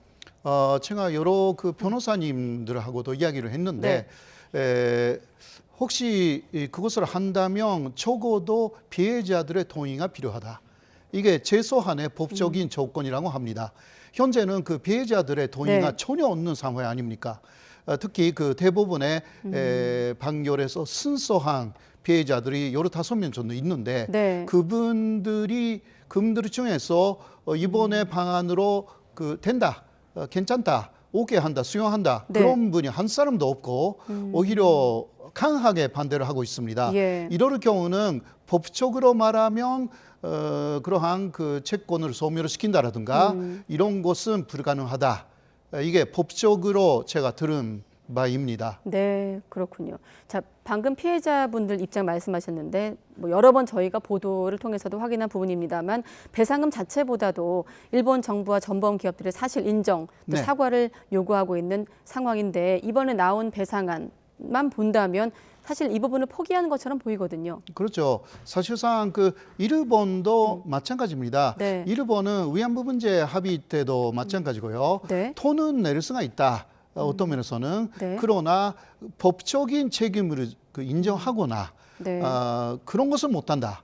그러니까 새로운 진정한 사과는 못한다. 이런 입장이거든요. 진정한 사과라는 것은 법적으로 문제가 있었다라는 것을 인정하지는 않겠다. 네. 65년도에 다 끝난 이야기고 법적으로는 문제 없었다. 그 보상으로 끝난 것이지 배상까지 할 필요가 없다. 네. 이러한 주장이 일본의 주장이거든요. 그러니까 이게 사실상 돈의 문제가 아닌 것입니다. 네. 일본 쪽에서도 그렇기 때문에 결국은 한국 정부의 안이 일본 기업을 대신해서 그 보상금 내지 배상금을 내주겠다 이거잖아요. 네. 네, 그 돈으로 해결할 수 있는 문제가 아닌 것입니다. 한국 쪽도 아니고 예. 일본 쪽도 사실 중심에 있는 것은 돈의 문제가 아니고 네. 법적으로 이게 죄를 인정하느냐 마느냐 이 부분인 거죠. 네. 이번 안이 이제 논란이 있으니까 2019년도 기억하실 겁니다. 문희상 당시 국회의장이 제시했던 안 1+1+ 알파 안으로 이제 네네. 기억을 하는데 다시 회자되고 있습니다. 왜냐하면 제3자를 통한 변제가 이번 안과 좀 공통적인 부분이 있습니다만 그때와 지금이 다르다면 어떤 점이 가장 다른 겁니까? 역시 그때 그 문희상 국회의장이 하신 네. 말씀은요. 한국 기업하고 일본 기업이 먼저 공동으로 기금을 낸다. 그러나 지금은 먼저 한국 기업이 기부금을 낸다. 네. 일본 기업이 내리지 안 내리지는 모르겠다. 이 부분이 아주 큰 차이가 있다라고 네. 할 수가 있거든요. 네, 물론 그 법적인 그 책임을 일본에게 강하게 요구하지 않는다. 이런 부분은 비슷한 부분이 있습니다. 네, 그때도 네. 반발이 좀 있었거든요. 예, 그 피해자분들이 바로 그 부분에서 이것은 일본의 진정한 사과가 빠져 있다라고 해서 그때도 반대를 하신 것으로 기억하고 있습니다. 네. 네. 그렇다 보니 문 전 의장도 그때와 지금의 안은 근본적인 차이가 있다라고 이제 밝히고 있는 상황이고 그때는 일본 전범 기업의 출연이 필요했다라고 네네네. 설명을 하고 있습니다. 네. 어떻습니까? 좀 가능성이 높아 보이진 않는데 지금 시점 이후 일본 측에서 좀 피해자들이 좀 뭐 만족까지는 못합니다만 그나마 성의 있는 조치, 이를테면 뭐 공식 사과, 진전된 조치가 나올 가능성이 있다고 보십니까? 지금 그러니까 일본 정부의 입장, 일본의 고위 간부가 뉴스 보도에 많이 뉴스를 제공하고 있는데 새로운 사과는 없다. 이 이야기 계속 하고 있거든요. 예. 그것으로 또 한국 쪽에서 진짜 요구한다면 한국에서 지금 뭐 여러 가지 안을 만들고 있지만 일본하고도 상당히 그 협의가 됐지만 이거 수용할 수 없다이기 때문에 네. 그 사과는 없을 것으로 그렇게 보입니다. 그 가능성이 아주 크다라고 할 수가 있죠. 네, 사실 이 문제는 외교 문제이기도 하지만 또 각자의 국내 정치가 있기 때문에 그 부분도 맞물려서 좀 볼 수가 있는데 한국의 선참여, 일본의 후 동참. 자, 그런데 지지율이 역대 최저거든요. 기시다 네네. 내각이. 그러니까 우익의 어떤 반발을 잠재우면서 뒤늦게라도 어떤 사과 메시지를 낼 가능성은 낮다. 이렇게 보시는 건가요? 예, 네. 일본의 기시다 정권은 그 지지율이 낮다 하더라도요. 예. 사실 2025년까지는 큰 선거가 없기 때문에 즉 집권할 수가 있습니다. 네. 그런 부분이 좀 있어서 이러한 그 문제가 조금 불거져도 일본에 유리하게 마무리된다면 오히려 지지율 올라갈 거 아닙니까? 네. 오히려 그러니까 사과를 하거나 이런 것은 오히려 지지율이 떨어지는 원인이 되니까 네. 물론 지지율이 떨어진다고 해도 금방 대진이라든가 이러한 이야기로 즉 연결되는 거 아니기 때문에 네. 그래서 결국은 자신들의 유리한 것은 한국에서 알아서 하는 것이고 예, 모든 것을 그게 기시다도 그렇게 이야기를 해왔습니다. 네. 아베도 그랬고요. 기시다도 그 노선을 그대로 수용했기 때문에 네. 뭔가 일본 쪽에서 사과를 하거나 한국 피해자들이 만족할 만한 어떤 새로운 이야기를 하거나 그런 가능성은 현재는 전혀 보이지 않다. 네, 한국 정부는 그러나 한국 쪽에서 먼저 그런 식으로 그 해결을 한다면 일본 쪽에서 좀 호의를 보여줄 거 아닌가 이러한 이야기를 조금 해왔는데 네. 그런 가능성 자체를 오히려 차단시키는 뉴스가 일본에서 계속 나오고 있습니다. 아, 네. 그렇군요. 네. 네. 그러니까 일본에서는 한국이 원하고 있는 부분들을 보도하고 있지도 않고 그리고 일본에서는 뭐 더 이상 할 게 없다. 한국이 모두 해결해야 된다. 이 뉴스만 나와 있습니다. 네. 네. 자, 그런 분위기 속에서 NHK에서도 한일 외교장관이 통화를 했다. 그러면서 강제징용 해법을 논의했다라는 보도가 나오니까 이렇게 되면 사실상 양국의 조율도 했고 결론이 끝난 건 아니냐 이런 해석도 있거든요. 네. 그래서 일단 그 한국 정부로서는 일본의 사과도 필요하고 그 일본 기업의 참여도 필요하다. 그런 이야기는 형식적으로라도 계속 하고 있다고 생각합니다. 네. 그렇지 않으면 그 한국 국민들도 설득할 수가 없기 때문에. 네, 그러나 일본은 거기에 대한 답을 하지 않고 있다라는 이야기죠.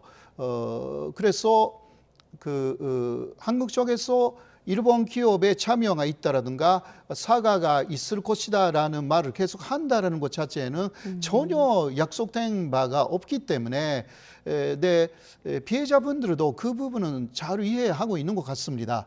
그러니까 한국하고 일본은 사실상 답을 완전히 결정해 놓고 나머지 아주 세게 밀어붙인다라기보다 뭔가 계속 협의를 하고 있는 것 같은 제스처를 하면서 결국은 그 피해자들의 의견을 마지막은 완전히 무시할 것이다. 이게 피해자들의 불만이거든요. 그러니까 아무리 그 안보 문제라든가 그런 부분이 급하다 하더라도 안보 문제를 중심으로 해가지고요. 인권 문제를 견시 무시해 가면 이거는 안 되는 것입니다. 그러니까 윤석열 정부가 예를 들면 인도 대변 전략을 이야기를 했을 때 그 앞에요. 자유, 평화, 인권의 인도 대변 전략 이렇게 크게 이야기를 했습니다. 이 세 가지를 지키는 나라들끼리 이제 모든 가치를 공유하고 연대를 한다. 그러나 인권이라는 부분이 지금 그 한국 내에서 상당히 짓밟히고 있다. 이게 그 피해자들의 생각이거든요. 그렇습니다. 이러한 부분을 그 한국 정부가 정확하게 모든 국민을 소득할 수가 있는 그러한 방향으로 가지 않으면 이 후폭풍이 만만치 않을 것이다. 후폭풍이 만만치 않을 것이다. 제2의 위안부 합의 후폭풍 이상일 수도 있다는 전문가들 시각이 많은데 좀 시간이 아쉽습니다만 30초밖에 드릴 수가 없는데 일단 최종안이 아니라고 하고 있거든요. 바꿔 말하면 시간이 또 있다는 얘기인데 뭐가 가장 중요할까요? 그것은 그 피해자들의 그 동의죠. 그게 첨부가 필요한 것은 첨부의 안은 다 나왔습니다. 마지막은 피해자의 동의를 얻는 과정만 남았다. 후퇴는 없다. 그러니까 이게 상당히 좀 답답한 부분입니다. 네, 알겠습니다. 그리고 또 한 가지 안보를 내세워 인권을 무시하면 안 된다는 말씀까지 그렇죠. 듣겠습니다. 호사카 유지 세종대 교수와 함께했습니다. 고맙습니다, 교수님. 네, 고맙습니다.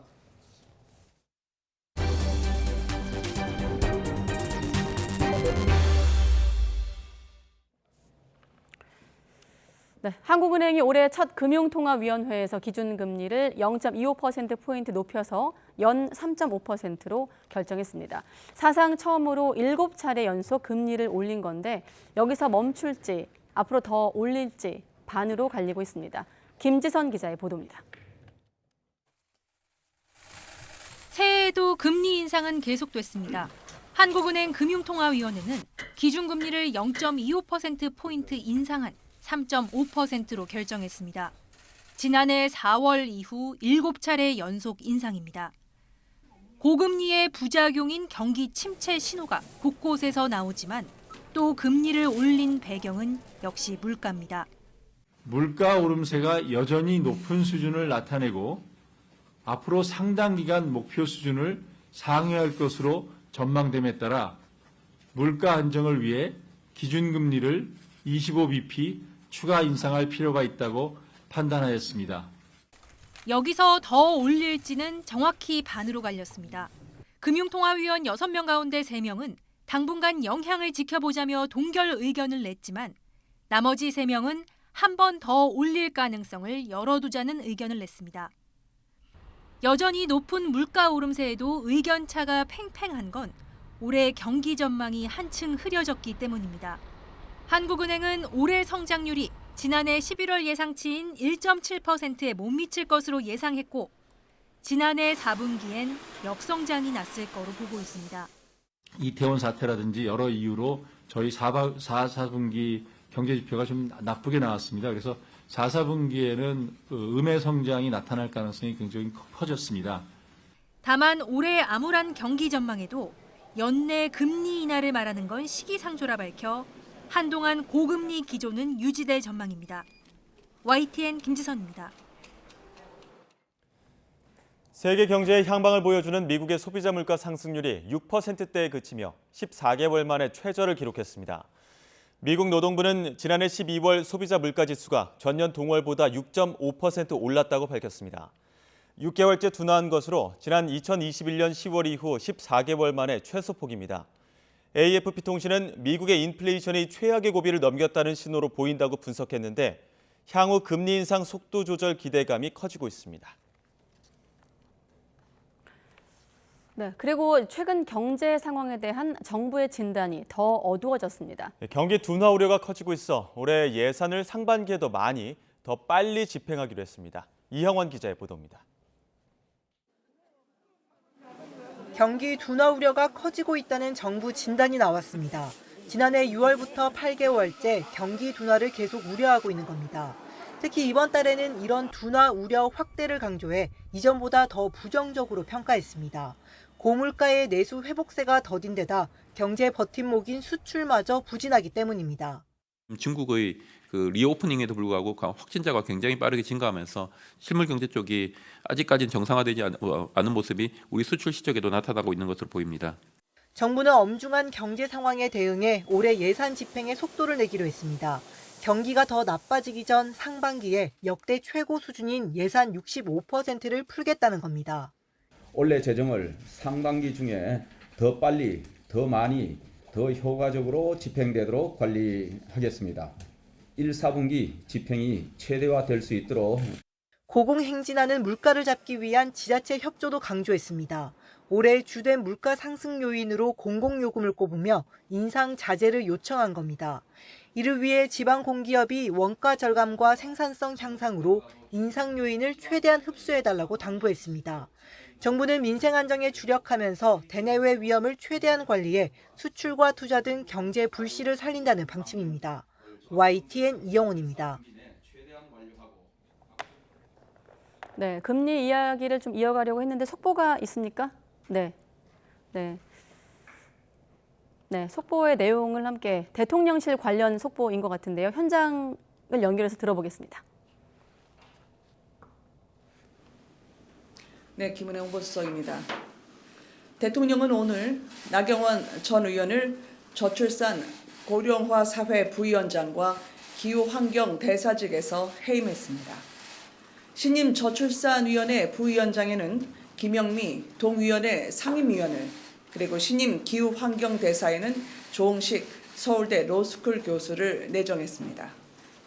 김영미 신임 부위원장은 저출산과 고령화 사회 문제, 그리고 사회복지 분야에 대해 촉망받는 학자이고, 조홍식 신임 기후환경대사는 탄소 중립과 환경정책 분야에서 세계적인 권위를 인정받고 있는 분입니다. 두 내정자는 다음 주에 총리 주재 국무회의 심의를 거쳐서 대통령께서 순방 중인 UAE에서 재가하는 것으로 정식 임명 절차를 밟게 됩니다.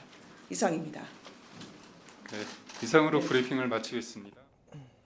네, 당권 경쟁 속에서 사의를 표명한 이후 나경원 저출산 고령사위원회 부위원장이 사직서를 정식으로 제출한 가운데 일단은 대통령실에서 무기조 대응이었다까지 나왔다가 지금 대통령실 속보가 들어왔습니다. 오늘 나경원 부위원장을 해임을 하고 후임으로 김영미 상임위원을 내정했다라는 내용과 함께 추가적인 내용이 더 있죠. 네, 다음 주에 총리 주재 심의위를 거쳐서 순방 중에 재가할 것이라는 추가 소식이 들어왔습니다. 네, 앞서 대통령실 얘기를 잠시 전해드리면 여기서 이제 변화가 있는 건데 윤석열 정부의 저출산 정책이 흔들리지 않고 실효성 있게 접근할 수 있는지 차원에서 판단을 고민하고 있다. 그렇지만 사직서란 종이가 생겼다고 해서 변수가 되지 않을 거란 입장에서 해임하고 후임을 내정했다는 속보가 들어왔습니다. 아마 대통령실 반응 또 국회 반응도 나올 것 같은데 관련 속보는 또 추가적으로 나온 대로 다시 한번 여러분께 알려드리도록 하겠습니다. 네, 다시 금리 얘기로 돌아와서 한국은행 금융통화위원회가 새해 첫 회의에서도 기준금리 인상을 단행을 했습니다. 네, 7차례 연속 인상인데요. 배경과 전망, 경제부 조태현 기자와 분석해 보겠습니다. 어서 오십시오. 네, 안녕하세요. 네, 기준금리 또 인상. 이번에도 높은 물가가 영향이었겠죠? 사실 개인적으로는 이번에는 기준금리를 동결할 거라고 예상을 했습니다. 조태현 기자 개인적으로는? 완전히 보기 좋게 빗나갔는데요. 네. 제가 그렇게 봤던 이유는 사실 한국은행이 이따가도 말씀을 드리겠지만 최종 금리로 3.5에서 3.75 정도를 제시한 상태입니다. 그렇기 때문에 이번에도 금리를 올리면은 정책 여력이 그만큼 줄어들게 되거든요. 그래서 동결하지 않을까 생각을 했지만 완전히 틀렸습니다. 그런데 이렇게 정책 여력이 없어질 거를 알면서도 이번에도 금리를 올렸다. 이거는 결국에는 물가 상황이 그만큼 심각하다, 여전히 심각하다는 거를 반증한다고도 볼 수 있겠습니다. 지난달에 소비자 물가가 1년 전보다 5%가 올랐거든요. 네. 지난해 7월 이후에 물가 상승률이 한풀 꺾이는 모습을 보이고 있긴 하지만 정책 목표는 2%입니다. 여기에서 크게 웃도는 물가가 여전히 이어지고 있고 앞으로도 당분간 이어질 가능성이 큰 상황이다. 이렇게 볼 수 있습니다. 그렇기 때문에 물가 대응을 위해서 이번에도 기준금리를 높였다. 이렇게 볼 수 있겠고요. 또 하나는 미국과의 기준금리 격차. 지금 미국의 기준금리가 우리나라보다 더 높거든요. 그런데 미국은 기축통화국입니다. 그래서 어느 정도는 따라갈 수밖에 없기 때문에 그걸 고려해서도 이번에 25bp를 올렸다. 이렇게 볼 수 있겠습니다. 그래서 기준금리 격차는 1%포인트가 됐고요. 말씀하신 대로 7차례 연속 기준금리 인상이고요. 이게 그리고 기준금리 인상을 시작한 게 2021년 8월부터인데요. 1년 5개월 만에 그러니까 3%포인트나 오르게 됐습니다.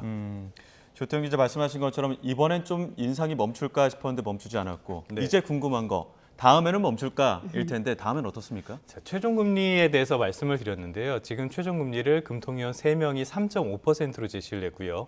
그 나머지 3명은 3.75%로 제시를 했습니다. 이 이야기는 이 기준금리를 지금 상태에서 유지를 하거나 아니면 한 번 정도 더 올릴 가능성이 있다 이렇게 볼 수 있겠습니다.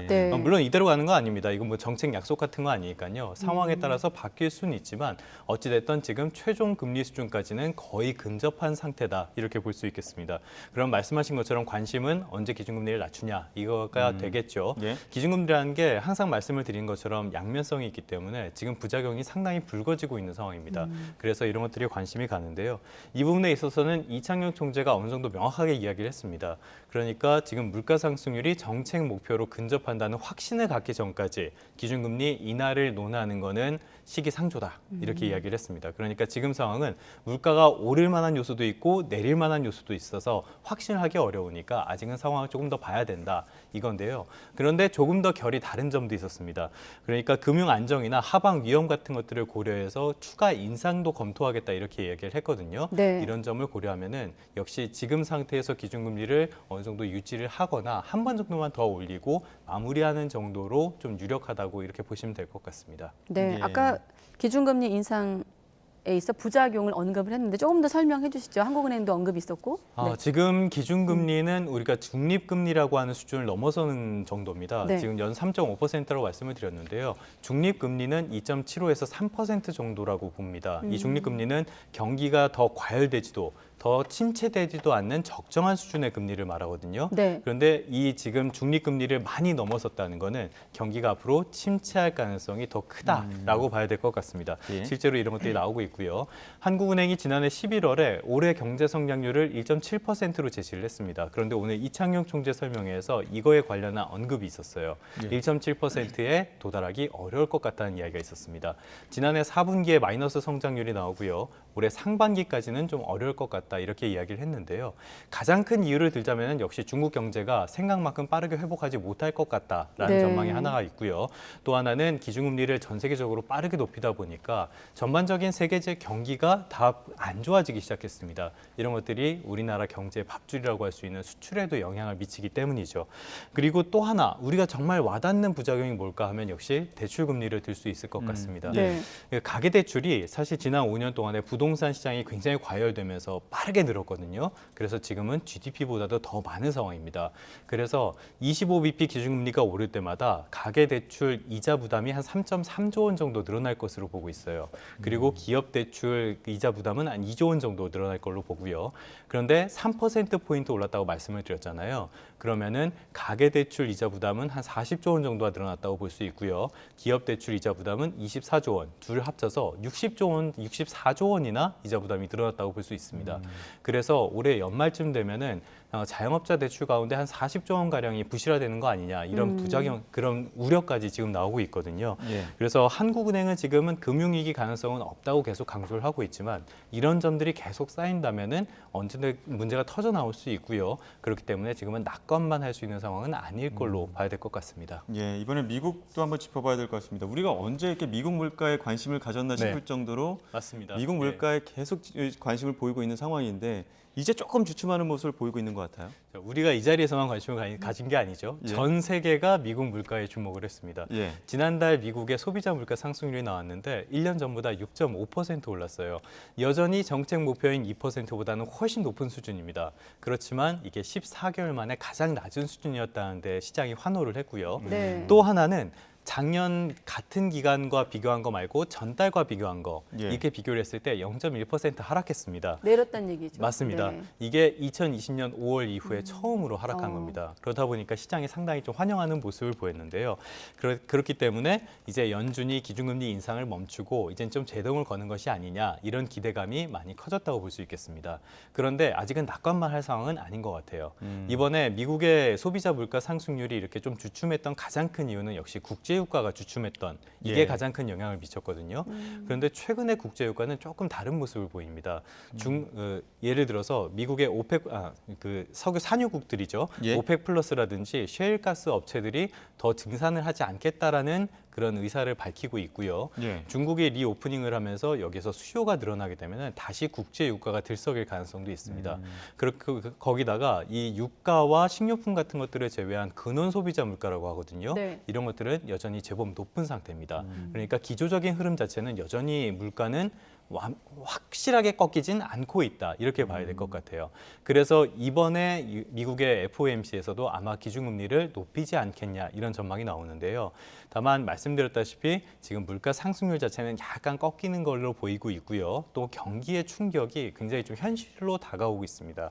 그렇기 때문에 이번에는 25bp 정도로 속도 조절을 하지 않겠냐 이것이 좀 유력하게 점쳐지고 있습니다. 네. 자, 기준금리 얘기가 나오면 사실 뭐 큰 틀에서 물가 얘기 어떤 경제적인 측면에서 볼 수 있겠습니다만 당장 피부로 와닿는 건 예금금리, 맞습니다. 대출금리 예. 아니겠습니까? 그런데 피부에 와닿는 건 대출만 좀 올라가는 것 같긴 해요. 왜 그런 겁니까? 대출 이자 때문에 제가 지금 죽을 판인데요. 힘듭니다. 예. 근데 말씀드린 것처럼 최근에 주택담보대출 변동형 금리의 상단이 8%를 넘었다 이런 소식 많이 접하셨을 거예요. 그러다가 이제 금융당국의 압박이 이어지면서 이게 조금 내려오긴 했지만 여전히 네. 상당히 높은 수준입니다. 그러면 얼마나 높은 수준이냐?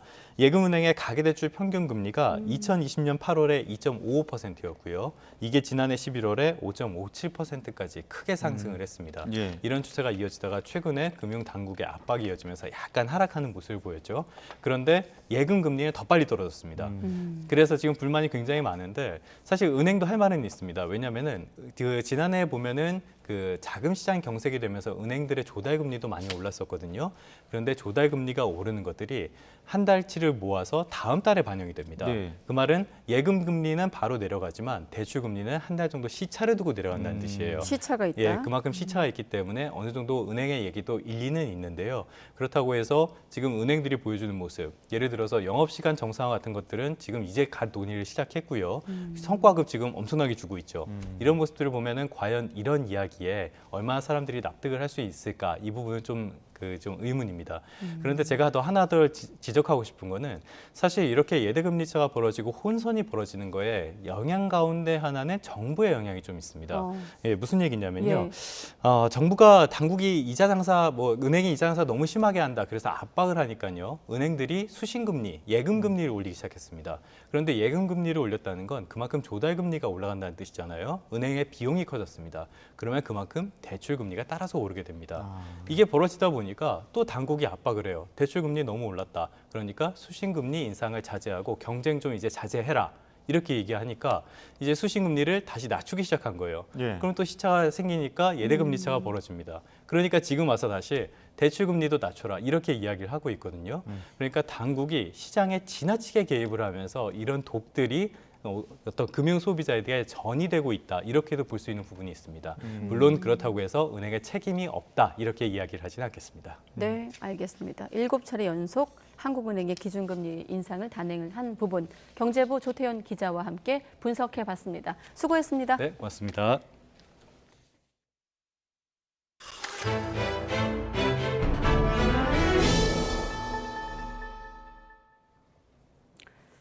(3년) 만에 정상 개막한 강원도 겨울축제가 이번엔 따뜻한 날씨와 겨울비 때문에 애를 먹고 있습니다. 네, 축제장마다 얼음판을 지키기 위해 비상이 걸렸습니다. 홍성욱 기자입니다. 축제장 얼음 낚시터가 텅 비었습니다. 발 디딜 틈 없던 인파는 찾아볼 수 없고 정적만 흐릅니다. 3년 만에 정상 개막한 화천 산천어 축제가 개막 일주일 만에 긴급 휴장했습니다. 원인은 새벽부터 내린 겨울 폭우. 그때 아닌 겨울 폭우에 축제장 얼음 낚시터에도 이렇게 물이 잔뜩 고여 있습니다. 화천군은 얼음판을 사수하기 위해 말 그대로 총력을 기울이고 있습니다. 군청 전 직원이 나와 빗물 제거 작업에 나섰습니다. 눈썰 매장과 눈 조각은 급한 대로 비닐을 덮어 녹는 걸 막았습니다. 가장 아쉬운 건 축제장을 찾은 관광객. 비가 와도 맘 먹었으니까 와보자 그래도 성남에서 왔거든요. 와보니까는 뭐 그거 다 막아놓고 축제도 뭐 아직 안 는 것 같고 조금 서운하네. 개막 첫날을 맞은 홍천강 꽁꽁축제도 비상이 걸렸습니다. 개막식은 실내에서 간소하게 치러졌고 얼음 낚시터는 관광객들을 받지도 못한 채 문을 닫았습니다. 꽝 대신 닭, 얼음판 대신 실내 낚시터를 운영해 아쉬운 관광객들의 마음을 달랬습니다. 실내 낚시터라도 아쉬운 데로 왔는데 여기 많이 잡아서 되게 재밌어요. 잡았어요? 네, 2마리 잡았어요. 평창 송어축제 역시 하루 휴장을 결정하는 등 산천어 축제와 홍천강 꽁꽁축제까지 야속한 겨울비에 울상이 된 상황. 얼음 낚시터가 더는 녹지 않기를 간절히 바라고 있습니다. 40 많이 나오는 40cm 이렇게 나오기 때문에 뭐 얼음에는 전혀 문제가 없는 것 같고요. 오늘 비가 만약에 여기서 끊친다라면 아마 얼음은 뭐 상당히 그 강도가 좋아질 거라고 저는 확신합니다. 강원도 겨울축제들은 비가 그치고 기온이 다시 떨어져 안전상의 문제가 없다면 곧바로 얼음 낚시터를 다시 개장할 계획이라고 밝혔습니다. YTN 홍석입니다. 네, 축사를 탈출한 송아지가 도로에 나왔다가 2시간 반 만에 무사히 포획돼 주인에게 돌아간 일이 있었습니다. 어제 오전 8시쯤 강원도 홍천군 서면 대곡리 한 도로에서 우리를 탈출한 송아지 한 마리가 도로를 달리고 있다는 신고가 소방과 경찰에 접수됐습니다. 네, 화면에 나오고 있죠. 현장에 출동한 경찰과 119 구조대는 2시간 반 만인 오전 10시 반쯤 도로에 나온 송아지를 포획해 주인에게 무사히 인계했고 다행히도 당시 도로에 차량 통행이 적어 사고나 교통 혼잡 등의 피해도 발생하지 않았습니다. 다행입니다. 네, 그룹 빅스의 멤버인 래퍼 라비가 병역 비리 의혹으로 입건된 가운데 소속사는 요청이 온다면 언제든 성실히 조사에 임하겠다는 입장을 밝혔습니다. 소속사 그룹을리는 언론 보도를 보고 면밀하게 내용을 파악하고 있다며 요청이 있다면 언제든지 조사에 임하겠다고 밝혔습니다.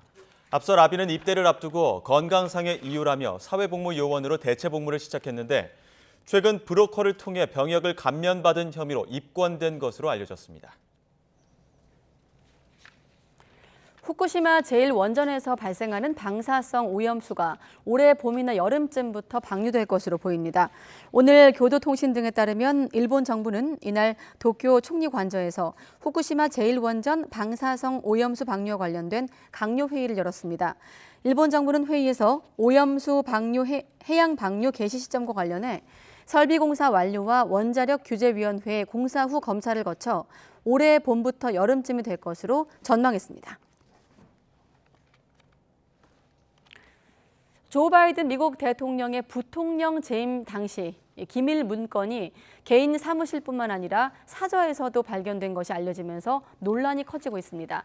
야당인 공화당이 트럼프 대통령 문서 유출 때처럼 강력한 조사를 촉구하면서 비판하자 미국 법무부가 한국계 전직 검사장을 특별검사로 임명했습니다. 김진호 기자가 보도합니다. 중간선거 직전인 지난해 11월 2일 바이든 대통령의 개인 사무실에서 기밀 문건이 발견된 사실이 지난 9일 뒤늦게 공개됐습니다. 12일에는 바이든 대통령의 델라웨어 사저에서도 기밀 문건이 발견됐다는 사실이 알려지면서 파문이 확산하고 있습니다.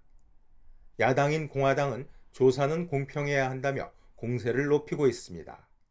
Another faux pas by the Biden administration, but treating law differently based upon your political beliefs. Treats one President Trump one way, but treats President Biden a whole different way. 논란이 커지자 미 법무부가 바이든 대통령의 기밀 문서 유출 사건을 조사하기 위해 특별검사를 임명했습니다. I'm here today to announce the appointment of Robert Hur as a special counsel pursuant to Department of Justice regulations governing such matters.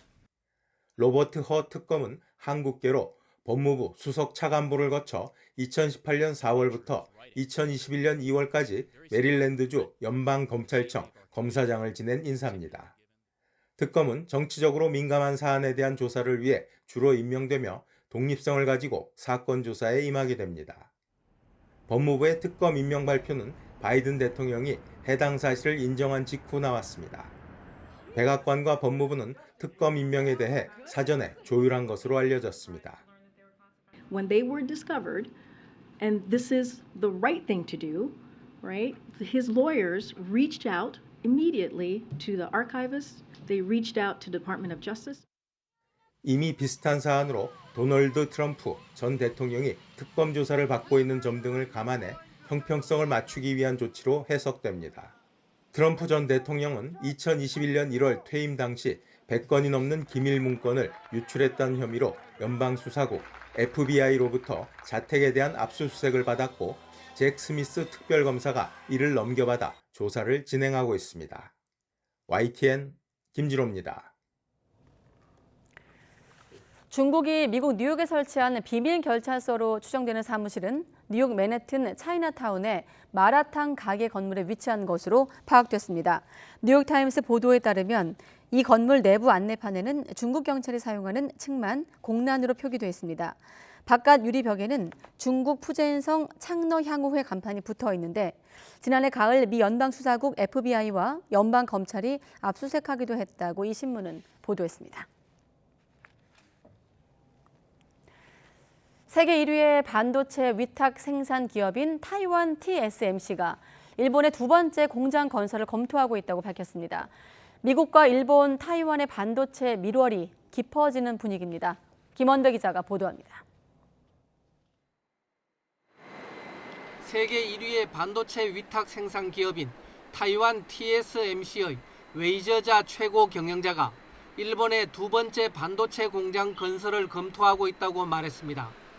니혼 게이자이 신문은 웨이저자 최고 경영자가 지난해 4분기 실적 발표 온라인 기자회견에서 이같이 말했지만 자세한 내용은 밝히지 않았다고 전했습니다. TSMC는 현재 일본 구마모토 현에 일본 내 첫 반도체 공장을 짓고 있는데 내년 말까지 대량 생산할 계획입니다.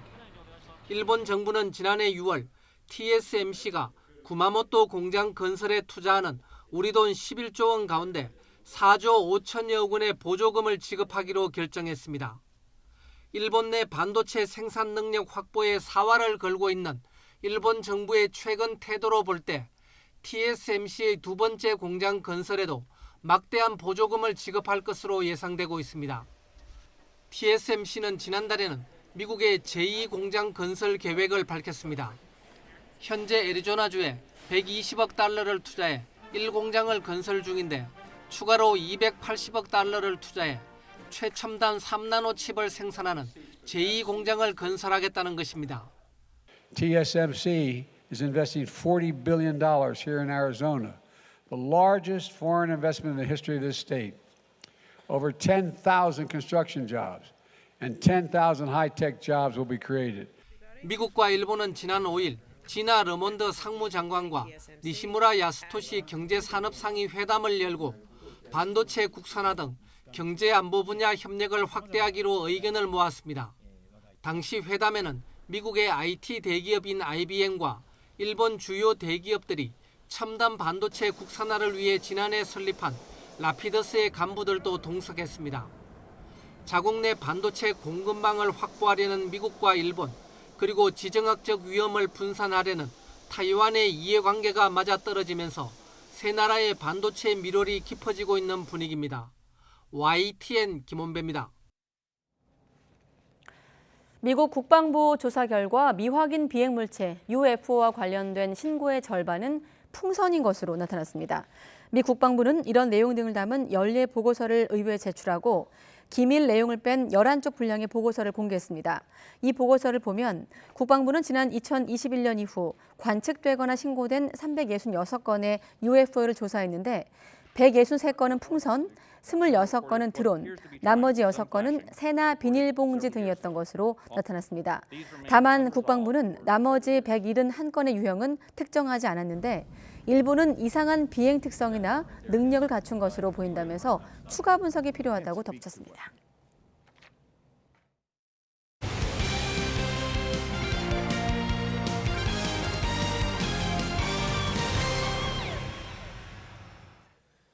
전북 현대 조규성 선수의 유럽 이적 논의가 계속되고 있습니다. 유럽으로 팀을 옮길 것인지는 1월 안에 결정되는데 여러 변수를 고민하는 조규성 선수는 빨리 결단하겠다고 밝혔습니다. 김동민 기자가 보도합니다.